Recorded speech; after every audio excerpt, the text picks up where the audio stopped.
जय माता दी दोस्तों। नवरात्रि का आज तीसरा दिन है और इस दिन माँ दुर्गा के तीसरे स्वरूप चंद्रघंटा माता की पूजा की जाती है। देवी भागवत पुराण के अनुसार माँ दुर्गा का यह स्वरूप परम शांतिदायक और कल्याणकारी है। इनके मस्तक में घंटे के आकार का अर्ध चंद्र है, इसी कारण देवी का नाम चंद्रघंटा पड़ा है। इनके शरीर का रंग स्वर्ण के समान चमकीला और वाहन सिंह है। माँ दुर्गा का पहला शैलपुत्री और दूसरा ब्रह्मचारिणी स्वरूप भगवान शंकर को प्राप्त करने के लिए है। जब माता भगवान शंकर को पति रूप में प्राप्त कर लेती हैं, तब वह आदि शक्ति के रूप में प्रकट होती हैं और माँ चंद्रघंटा बन जाती हैं। देवी पार्वती माता के जीवन में तीसरी सबसे बड़ी घटना के रूप में उनको प्रिय वाहन सिंह प्राप्त होता है, इसलिए माता सिंह पर सवार होकर भक्तों को अभय प्रदान करती हैं। माता को लाल रंग अति प्रिय है, इसलिए माता की पूजा में लाल रंग के वस्त्र पहनने चाहिए तथा लाल फूल अर्पित करने चाहिए। इससे माँ अति प्रसन्न होती हैं और भक्तों को अभय प्रदान करती हैं। माता चंद्रघंटा के 10 हाथ हैं। इनके 10 हाथों में खड्ग आदि शस्त्र तथा बाण आदि अस्त्र विभूषित है।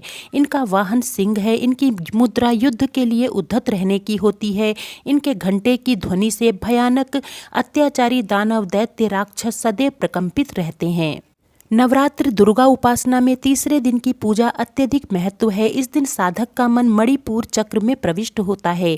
माँ चंद्रघंटा की कृपा से उसे अलौकिक वस्तुओं के दर्शन होते हैं, दिव्य सुगंधियों का अनुभव होता है तथा विविध प्रकार की दिव्य ध्वनियाँ सुनाई देती हैं।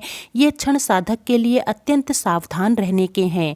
माँ चंद्रघंटा की कृपा से साधक के समस्त पाप और बाधाएं विनष्ट हो जाती हैं। इनकी आराधना सदा फलदायी है। इनकी मुद्रा सदैव युद्ध के लिए अभिमुख रहने की है, अतः भक्तों के कष्ट का निवारण ये अत्यंत शीघ्रता से कर देती हैं। इनका वाहन सिंह है, अतः इनकी उपासना से पराक्रमी तथा निर्भय हो जाते हैं। इनकी घंटे की ध्वनि सदा अपने भक्तों की प्रेत बाधा आदि से रक्षा करती रहती है। इनका ध्यान करते ही शरणागत की रक्षा के लिए इस घंटे की ध्वनि निनादित हो उठती है। माता चंद्रघंटा की उपासना से हम समस्त सांसारिक कष्टों से विमुक्त होकर सहज ही परम पद के अधिकारी बन सकते हैं।